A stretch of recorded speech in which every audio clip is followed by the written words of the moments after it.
Bon, petite vidéo où je compare rapidement quelques points entre la France et l'Australie. Si jamais j'ai mis les chapitres directement sur YouTube, si tu vas avancer à un certain chapitre précis. Et tant que j'y suis, prochaine vidéo, je vais faire mon premier vlog. J'ai commencé à apprendre à surfer. Normalement, je poste ça d'ici quelques jours. Pense à mettre un petit like, à me follow sur YouTube et passe une bonne vidéo.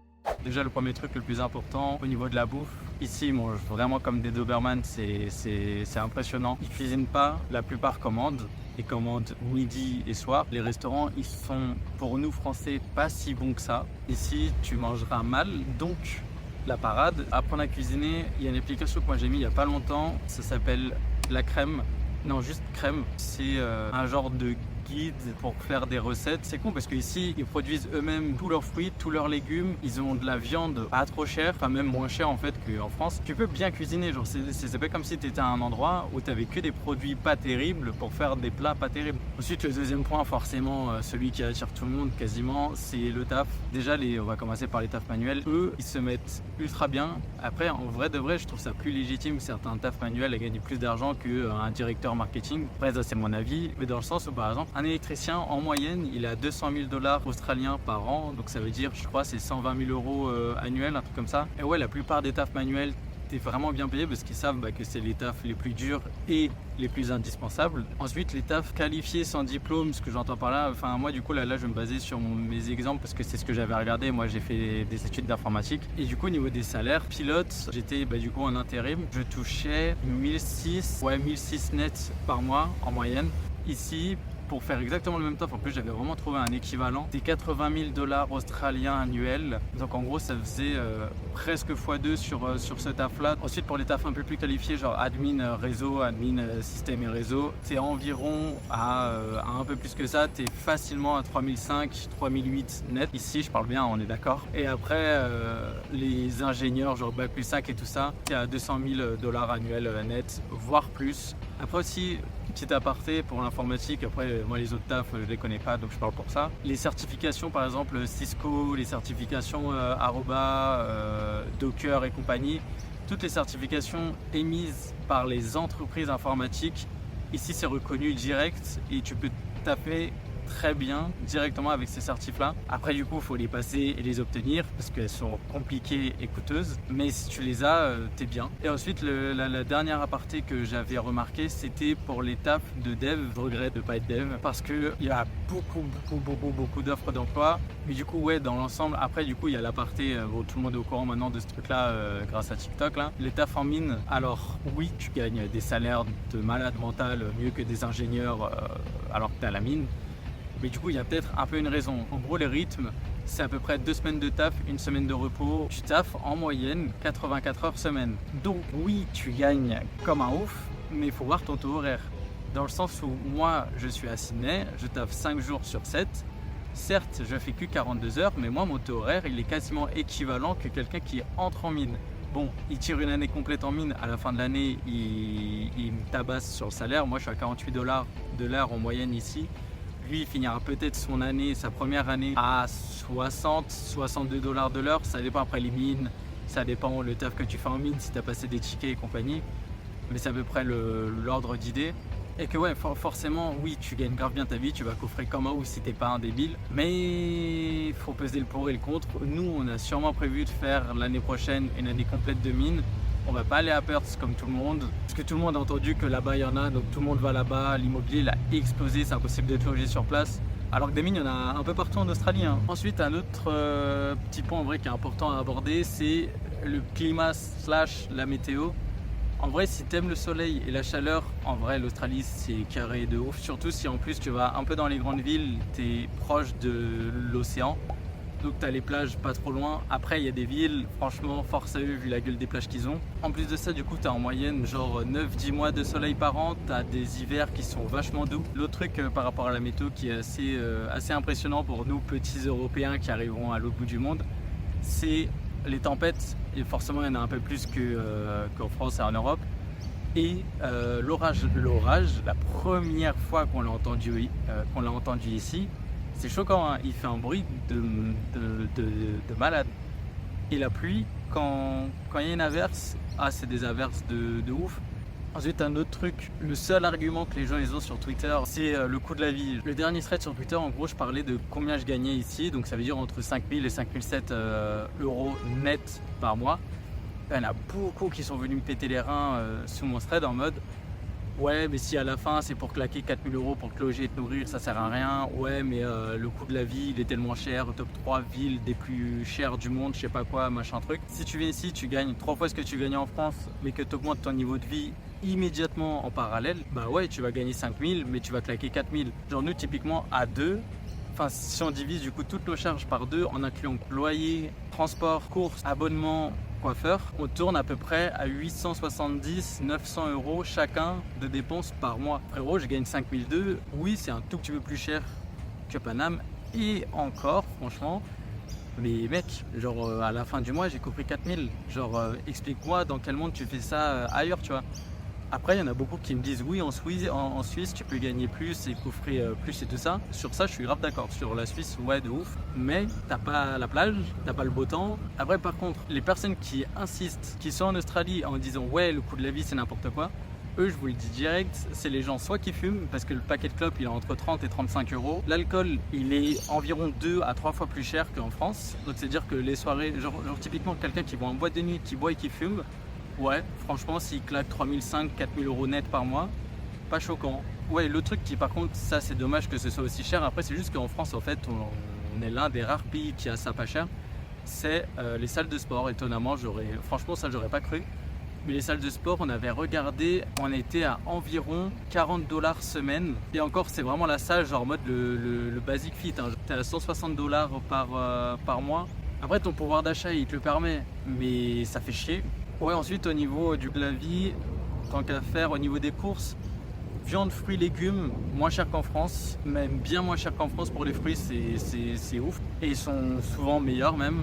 Par contre, produits transformés, ça va être le même prix, voire un petit peu plus, genre un petit peu plus, hein, on parle de peut-être 10, 15, 20% de plus. Les 2-3 premières semaines, on claquait beaucoup, mais en fait c'est parce qu'on faisait des courses dans un supermarché haut de gamme, on va dire. Genre tout était 2 fois plus cher qu'à un autre endroit où on fait les courses, qui est du coup à 4 minutes plus loin, mais on s'en est rendu compte vachement plus tard. Il s'appelle Coles, et l'endroit où on faisait les courses avant c'était Woodworth. C'est bien si j'ai eu les noms quand même. Du coup, ouais, Coles, on est presque à 2 fois moins cher sur les courses. Et ouais, après sur le coût de la vie, en vrai, c'est à peu près tout. Genre, ouais, si les forfaits téléphone, c'est légèrement plus cher, en sachant que la France, on est le pays le moins cher au monde. J'ai un abonnement appel SMS illimité, 35 Go d'internet par mois. Je paye en 35 $, ça doit être 21 euros. Ah ouais, un autre truc tout bête. J'ai pris un Spotify australien, il est presque 2 fois moins cher que le Spotify France. Et c'est le cas sur pas mal de trucs d'abonnement, parce que déjà de 1, la TVA elle est 2 fois moins élevée, et de 2, en France, l'État prenne une partie bien significative de l'abonnement directement à l'entreprise qui propose le service. L'État il prend moins, il te taxe moins, tu payes moins d'impôts et tu gagnes plus. Frère, genre il y a un moment, genre la différence de qualité de vie, elle est folle grâce à ça en partie. Hein. En vrai, on dirait que je suis en train d'éteindre la France, les points les uns après les autres. Mais genre les transports publics, ils sont tout le temps propres, ils sont tout le temps à l'heure. Ils passent très souvent. T'as des bus, franchement, on a peut-être vu une 60aine de bus qui prennent une direction différente. Et le ticket, accrochez-vous bien, c'est 1 $. Donc ça veut dire c'est 61 centimes en euros. Quand tu vois que tu payes un ticket de métro là avec la hausse qu'ils ont mis pour les JO 4 €, là tu payes 61 centimes pour des transports propres. Les gens, c'est pas des sauvages. Ouais, les bus, ils ont jamais été pleins. Les bus que j'ai pris, à part les bus que tu prends quand tu finis ta journée à la plage et que tu rentres. Quand les gens ils descendent du bus, ils disent merci au chauffeur. Genre, alors que le chauffeur, il est à l'autre bout du bus. Hein. Les gens ils lui hurlent merci ou lui font un signe en mode pour le remercier, quoi. C'est plein de petits détails comme ça où tu te rends compte que c'est quand même 2 mondes bien différents. Ouais, un truc tout bête, il n'y a pas de pickpocket. Genre, il n'y a pas de pickpocket. Donc s'il n'y a pas d'autres choses à rajouter ou à enlever, genre c'est tout. Ensuite, un point rapide, du coup, la barrière de la langue. Ouais, l'anglais, du coup, c'est une langue que le français ne sait pas parler, parce qu'on lui apprend mal à l'école et on lui fait comprendre que ça va pas être très important, même si ça commence un petit peu à changer. Mais apprenez l'anglais, déjà, que ce soit pour l'Australie ou pas, même pour faire des voyages. Tu vas à l'autre bout de la planète, tu peux communiquer avec qui tu veux quand tu parles anglais. Et à savoir aussi, c'est que la langue, c'est une langue de Google, hein. Genre l'anglais, c'est 4000 mots utilisés couramment. Tu mets Duolingo, 3 heures par jour pendant un mois, tu parles couramment anglais. Après, quand tu arrives ici, je pense que fut un temps, tu n'avais même pas besoin de parler anglais pour travailler. Maintenant, avec toute la concu, il faut parler anglais. Moi, ma meuf, pendant un mois et demi, elle n'a pas trouvé de taf parce qu'elle parlait pas anglais. Je lui ai pété les reins comme pas possible pour qu'elle apprenne l'anglais avec le pied à fer là. La semaine suivante, elle a trouvé un taf. Genre, apprenez l'anglais, que ce soit pour venir en Australie ou non, ça vous servira toujours dans votre vie. Ensuite, un autre point où ça va pas être très long non plus, c'est la sécurité ici. Sydney, 3e ville la plus safe du monde. Dubaï, c'est 10e. Il y a 2 jours, on est parti voir un autre couple de Français. Et justement, on en a discuté. Genre, le mec, il disait aussi clairement, genre en mode, ta meuf, elle peut rentrer toute seule le soir. T'as pas à t'inquiéter, elle va pas t'appeler en mode, là, il y a des gens bizarres. Non, il n'y a pas de gens bizarres. À la limite, il y a des crackheads, mais eux, ils parlent tout seuls et ils regardent des murs. Mais sinon, genre, c'est tout. Genre, c'est vrai, ils sont juste bizarres, c'est tout. Ensuite, la faune et la flore. Les gens en mode, ouais, si c'est pour me lever, j'ai 4 araignées devant moi. Alors, déjà, les refs, si vous allez dans les grosses villes, genre en mode Sydney, Brisbane, Adélaïde, Melbourne et compagnie, dans les très grosses villes, tu vas pas croiser de bêtes comme ça. Tu vas avoir des araignées dans ta chambre, dans ta maison et tout ça. Un peu plus grosses qu'en France, oui, mais genre les serpents, les crocodiles, les requins et tout ça, tu vas pas en voir dans les grandes villes. Si par contre tu vas faire de la ferme dans des coins paumés, alors là, bonne chance, bon courage, apprends quels animaux sont venimeux et pas venimeux dans l'ensemble. Du coup, au niveau des animaux, grande ville, ça va, coin paumé, ça a la réputation que ça mérite. Ouais, le système de santé, c'est un argument qui revient un petit peu aussi sur Twitter. Certes, tu n'as pas de carte vitale, tu n'as pas de sécurité sociale, tout ça. Mais déjà de 1, les refs, on va faire un petit point dessus quand même. Sur les dernières années, la Sécu, elle prend de moins en moins de choses en charge. Ça commence à être de plus en plus ta mutuelle que, petit rappel, tu payes environ 40 € par mois. Donc ça veut dire 500 € par an. Une assurance internationale qui te couvre sur la majorité des problèmes que tu peux avoir, c'est 450 € à l'année.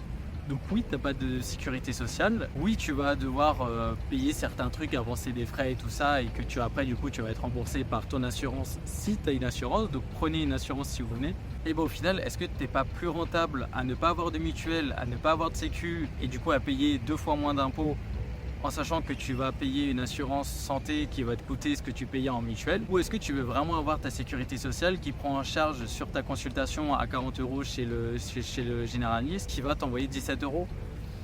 Si tu viens ici avec un visa en tant que Français, ça veut dire que tu as déjà moins de 35 ans. Généralement, après 30 ans, il y en a, mais c'est rare.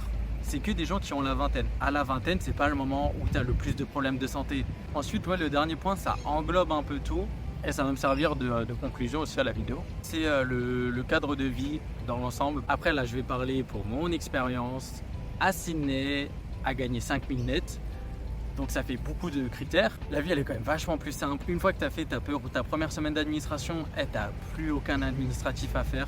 Tu as la sécurité, tu vois, genre en mode si tu viens en couple, si tu as des gosses, tu vois, genre avec tous les problèmes d'harcèlement que tu vois en France, que tu veux vraiment avoir un gosse en France, genre le coût de la vie, il est supérieur à des villes comme ici où les gens gagnent 5 fois ce que le Français moyen gagne. Le système de retraite, on ne verra jamais la retraite, les gens qui ont la vingtaine. Donc imaginez vos gosses. Là, depuis 2024, on est le pays le plus imposable au monde. On est le pays qui prend le plus d'argent en moyenne à ses citoyens. On est à 54% de taxes sur ton revenu annuel. C'est un très bon point de départ. Par contre, la France, vas-y, si je peux commencer à donner un petit peu des points positifs, c'est un très bon point de départ.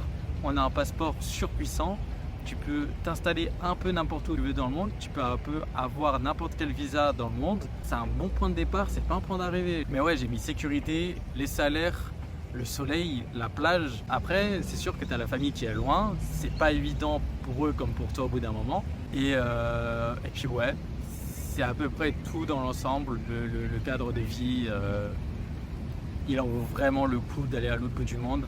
Certes, tu peux avoir à peu près l'équivalent sans le soleil et la plage en Suisse, mais le soleil et la plage, c'est quand même cool. Et du coup, pour ceux qui ne me suivent pas sur Twitter et qui veulent voir tous les mecs là péter les couilles sous mes threads. Il y a mon Twitter en description, avec je mets mon Insta et mon TikTok. Et puis voilà, si jamais tu as des questions, espace commentaire ou bien directement dans mes DM. Pour l'instant, même si je commence à recevoir beaucoup de messages, je réponds à tout. Mais ouais, voilà, c'est à peu près tout. Pense à mettre un like, un follow sur YouTube. Et puis prochaine vidéo, premier vlog à apprendre le surf. Ça dépendra de la météo pour voir si j'ai le timing pour aller surfer. Donc voilà, à la prochaine.